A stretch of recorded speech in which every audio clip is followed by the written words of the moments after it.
Halo teman-teman, bertemu lagi di channel Guru BK Konselor.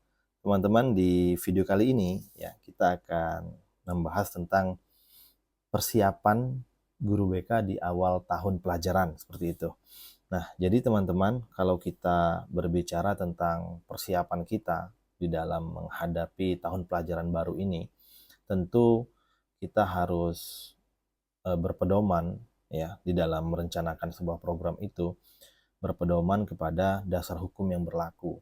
Seperti jika teman-teman masih berpedoman kepada POPBK, ya, tentu teman-teman harus melihat SKKPD dari jenjang yang teman-teman ampu. Misalnya SKKPD SMP atau fase D, kemudian SKKPD fase E atau fase F di jenjang SMA seperti itu. Nah, namun kalau teman-teman sudah melaksanakan atau menerapkan di sekolahnya kurikulum merdeka, tentu berpedoman kepada alur capaian layanan. Nah, itu bisa teman-teman lihat pada model inspiratif layanan BK. Di sana tertuang ada 11 aspek perkembangan yang menjadi capaian layanan yang harus tertuang di dalam sebuah program bimbingan dan konseling. Nah, di sini ya saya ingin memperlihatkan terlebih dahulu yang POPBK teman-teman ya. Kalau teman-teman masih merujuk kepada POPBK, kalau teman-teman ingin merancang sendiri ya untuk instrumennya seperti itu. Nah, di sini teman-teman bisa melihat, oke sorry, terlewat ya.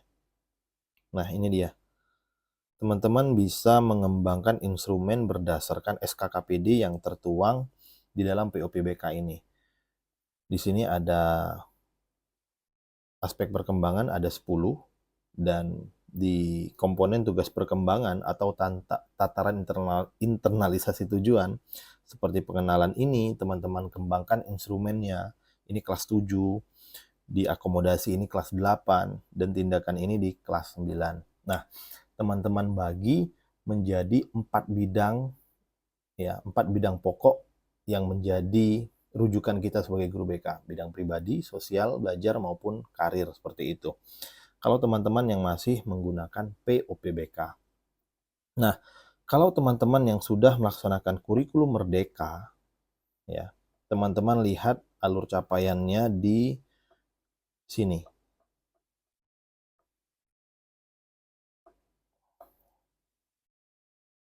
Di halaman berapa tadi? Oke, ini dia teman-teman, sorry ya. Nah, ini dia. Alur capaian layanan bimbingan dan konseling. Di mana yang saya sampaikan tadi ada 11 ya. 11 aspek perkembangan dan terdiri dari fase E dan fase F. Fase E untuk kelas 10, fase F untuk kelas 11 dan kelas 12 ya. Jadi teman-teman silahkan teman-teman kembangkan sendiri dan harus dibagi menjadi 4 bidang pokok bimbingan dan konseling tadi. Oke, itu dia teman-teman. Nah, namun teman-teman, bagi teman-teman yang ingin apa ya, yang istilahnya kami tidak mau repot Pak untuk mengembangkan instrumen sendiri karena mungkin ini waktunya sudah mepet seperti itu. Nah, kami dari Guru BK Konselor ya, saya selaku founder atau pendiri dari aplikasi Guru BK Konselor, kami merekomendasikan bagi teman-teman yang mau mengaktifasi aplikasi Guru BK Konselor bahwasanya aplikasi yang kami kembangkan ini kami masih merujuk kepada POPBK dan model inspiratif atau model layanan bimbingan dan konseling pada kurikulum merdeka ini.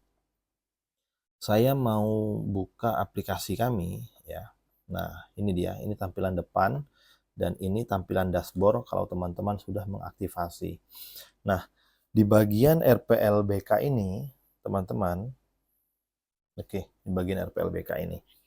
Nah, ini saya menunjukkan, karena saya guru BK kelas 11 ya, saya ingin menunjukkan instrumen atau angket yang kami gunakan.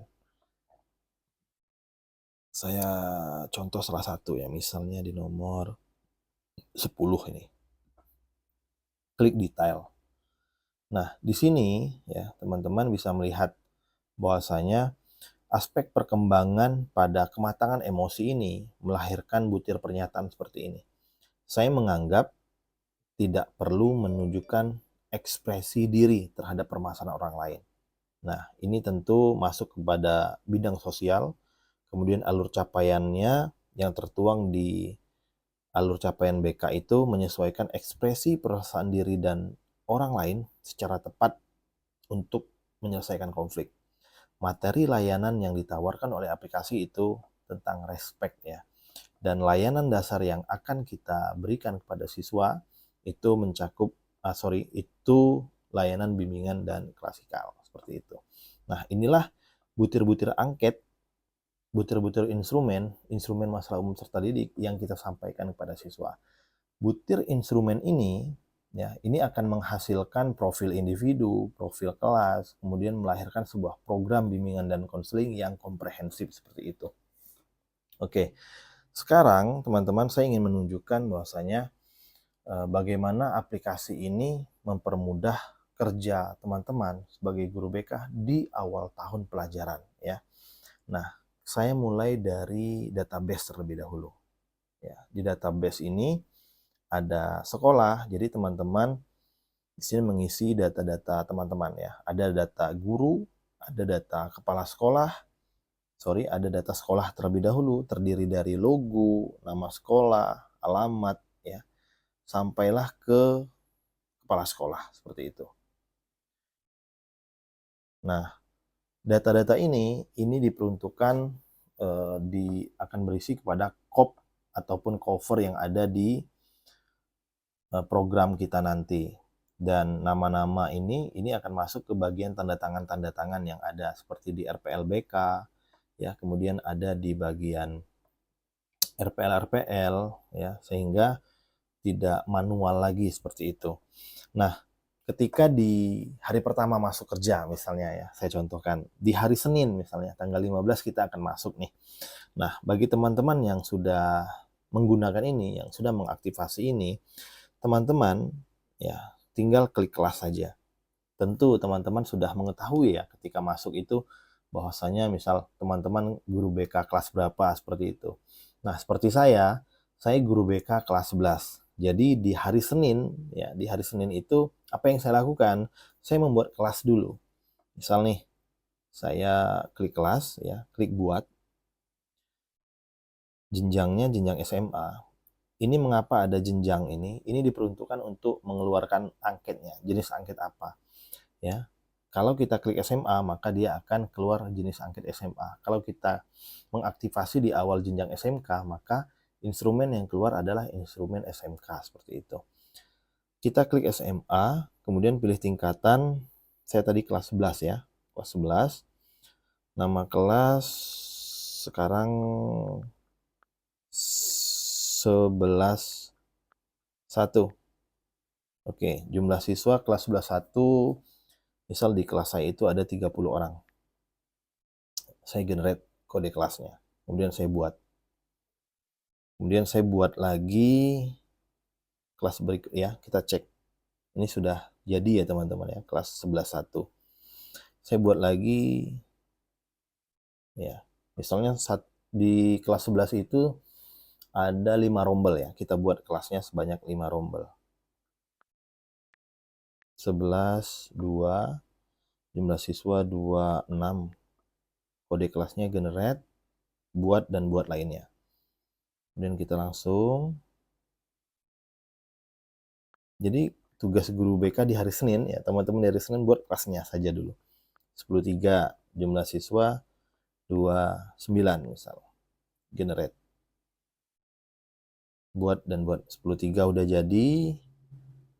Kemudian teman-teman kelas 11, nama kelas 11 4, jumlah siswa 33, buat kode kelas, generate. Oke, buat kelas 1 lagi. Kelas 11, nama kelas 11 5, jumlah siswa misalnya di sini 40. Seperti itu ya, teman-teman. Buat kode kelas, generate. Buat. selesai. Kita klik kelas. Nah, ini jadi kelas kita, teman-teman. Ya. Jadi di hari Senin itu teman-teman sudah membuat kelas ya di tanggal 15 di hari pertama. Oke, ini jumlah siswa 30 ya, kelas 11 1 ya. Kelas 11 1 30, 11 2 26, 11 3 29, 11 4 33, 11 5 40. Oke. Nah, jumlah siswa. Sedangkan di sini siswa terdaftar 0. Ini menunjukkan apa? Jadi belum ada siswa yang masuk ke kelas kita, seperti itu. Oke, nah kemudian ini kan kita ngerjakannya enggak sampai seharian ya. 10 menit kita sudah jadi ya. Kita sudah membuat kelas. Kalau teman-teman mengampu sampai 10-20 kelas, buat saja seperti tadi ya. 11 1, 11 2, kemudian misalnya kelas 12 juga 12 1 atau 12 teknik 1 bagi teman-teman yang SMK seperti itu. Oke.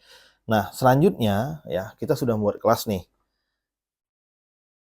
Dan kalau di hari itu teman-teman memiliki kesempatan untuk bertemu atau langsung menyapa siswa-siswi kita di hari itu juga, di hari Senin, teman-teman misalnya masuk ke kelas 11 1 ya. Misalnya nih, saya masuk ke kelas 11 1. Saya tinggal membagikan kode kelas 11 1 itu.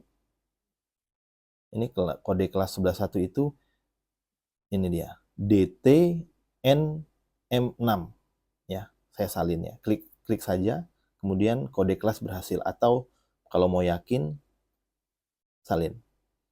Nah, kemudian teman-teman menghimbau kepada anak-anak kelas 11 1, saya contohkan. Anak-anak sekalian, silakan akses gurubkkonselor.com di ponsel masing-masing ya. Kemudian klik menu di pojok kanan, kemudian klik akses siswa. Oke, sudah akses siswa. Kemudian masukkan kode berikut ya. DTNM6 seperti itu. Kemudian klik cek kode kelas. Nah, kalau tampil ini berarti kelas yang kita buat itu terdaftar. Nah, kemudian kita minta kepada anak-anak kita untuk mengisikan nama mereka ya. Nama lengkap di sini. Misalnya Teddy Andrian misal. Teddy Andiansyah misalnya. Teddy Andiansyah. Emailnya misalnya siswa mengisi teddy@gmail.com.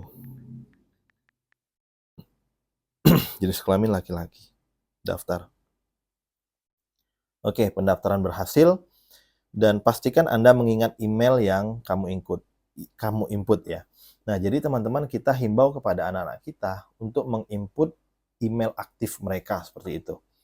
Sudah, kemudian kita cek, kita reload di sini. Kita klik di sini. Di mana reload ya? Kita akan melihat di pojok kelas 10, kelas 11 1 ini. Dari jumlah siswa 30, baru 1 yang mendaftar seperti itu. Ya, itu Teddy tadi ya, kita klik. Ini Teddy tadi. Nah, jadi teman-teman ya, ketika kita menyebarkan kode kelas kepada siswa kita, siswa-siswi kita, mereka akan masuk secara mandiri ya. Mereka masuk sendiri. Dan kita bisa memantau. Karena kita tahu jumlah siswa 30, misalnya yang baru mengisi 29. Nah, berarti masih ada 1 yang belum mengisi, atau yang baru mengisi 10, berarti ada 20. Kita bisa mengingatkan anak-anak ya yang baru mengisi di kelas 11 1 ini ada 20 orang ya. Jadi silakan diisi yang bagi yang belum mengisi seperti itu. Nah, kalau teman-teman bisa di hari pertama itu masuk ke semua kelas, itu akan lebih mudah. Jadi masuk saja di kelas itu, tinggal kita sampaikan kode akses saja, teman-teman. Ya. Ini misalnya nih di kelas berapa lagi? Kelas 11 2 ya. Teman-teman. Di 11 2. Oke, kita klik ini. Kita salin ya. Anak-anak silakan kunjungi gurubkkonselor.com, klik menu akses siswa, kemudian masukkan kode kelas ini. NGFKE, cek kode kelas. Silakan daftar ya. Oke, misalnya Wulan, emailnya wulan@gmail.com. Perempuan, daftar. Pendaftaran berhasil ya. Pastikan untuk mengingat email.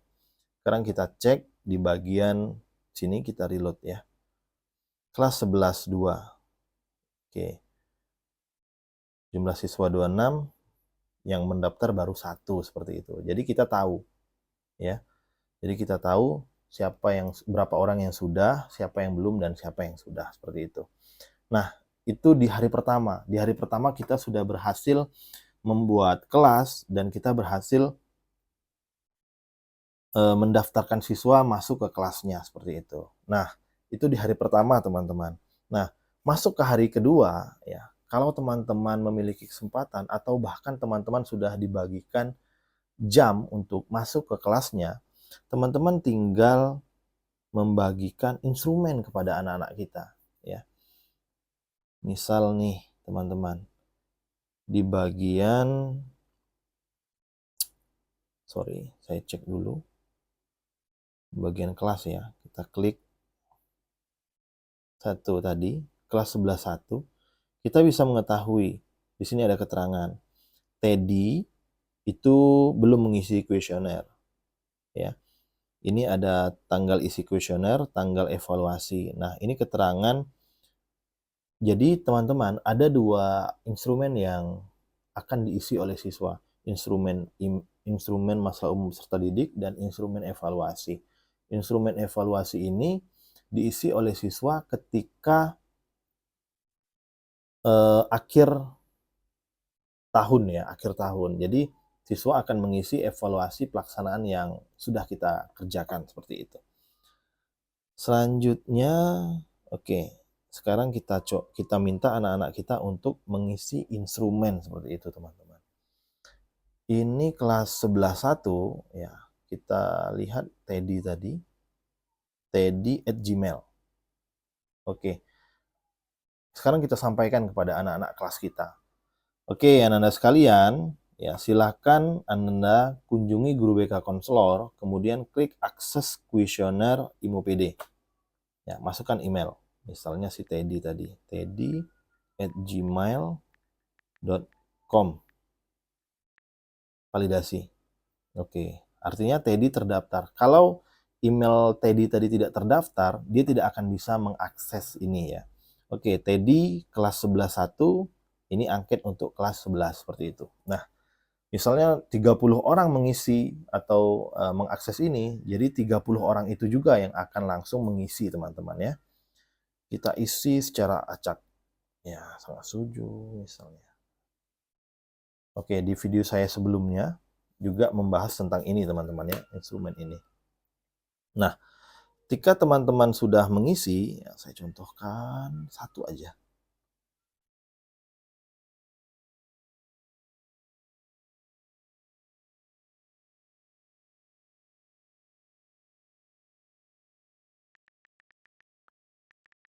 Oke, submit.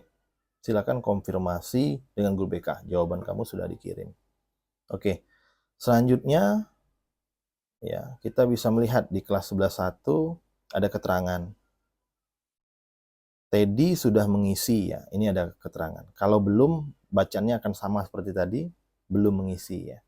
Nah, kalau hari itu teman-teman sudah memberikan instrumen kepada siswa dan 10 atau 20 atau 100 siswa mengisi, maka teman-teman sudah bisa mendapatkan data siswa secara individu maupun secara kelas. Nah, bayangkan teman-teman, kita di dalam 1 minggu itu, kita sudah mampu mengetahui atau kita sudah mampu mengidentifikasi masalah siswa itu secara cepat, seperti itu. Kita download profil individu siswa, Teddy, kita unduh, ya. Kita langsung mendapatkan hasil profil dari Teddy tadi. Ini si Teddy. Oke, nah kita langsung mendapatkan hasilnya, teman-teman. Oke, kemudian misalnya 100 siswa, teman-teman tinggal download ya, tinggal download. Kemudian profil kelas juga teman-teman sudah dapat, profil kelas 11 tadi,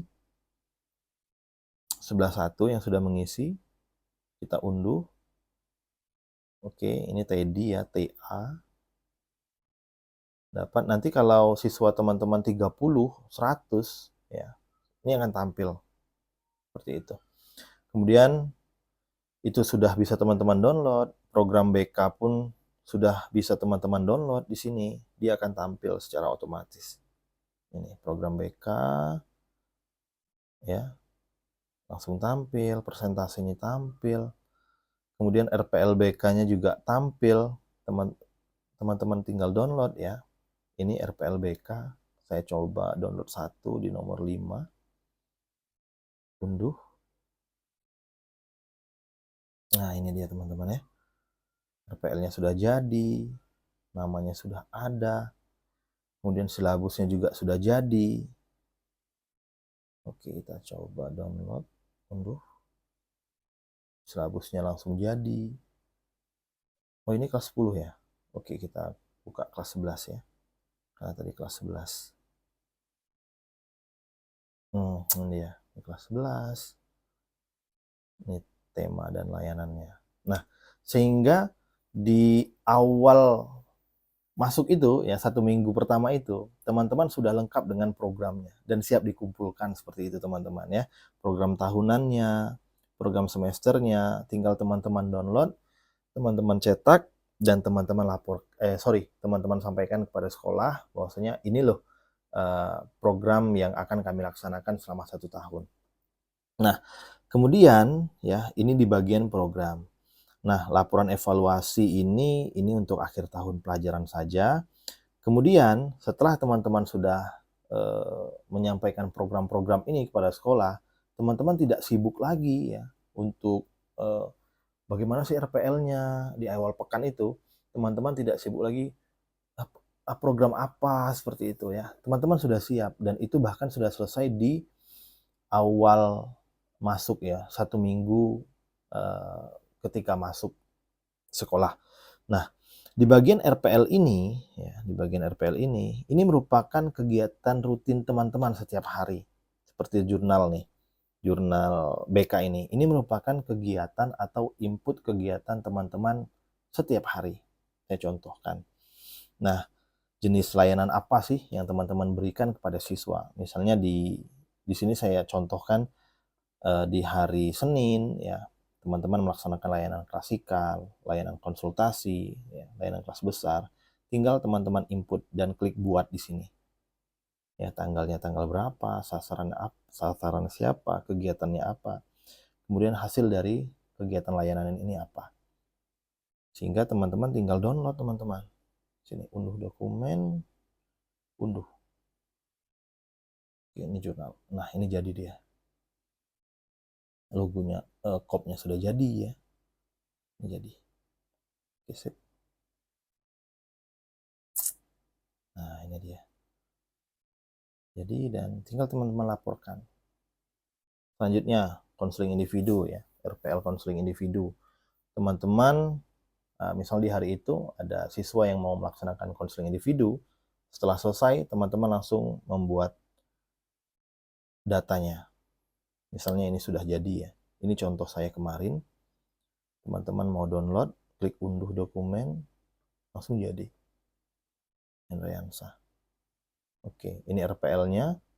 Kemudian ini laporan RPL konseling individunya.